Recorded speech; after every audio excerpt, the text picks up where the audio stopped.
Hey, let me show you how you can fix the problem when you cannot receive any notifications or specific notifications on your CMF Watch Pro. So first we are going to take a look on this watch and take a look for some settings.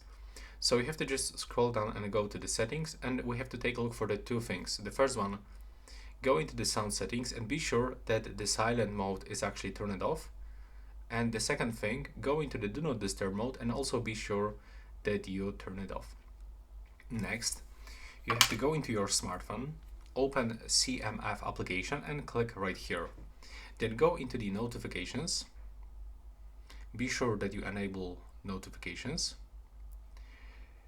And now be sure that you enable the CMF Watch notifications. This is actually our application.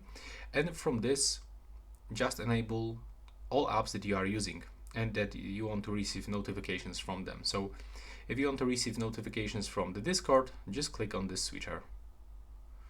And now also we have to be sure that the do not disturb mode is turned off on your smartphone. So yeah, this is it, the quick tutorial for this notifications issue on the CMF Watch Pro. You can tell me right now if it works. Please subscribe to my channel and see you in the next one.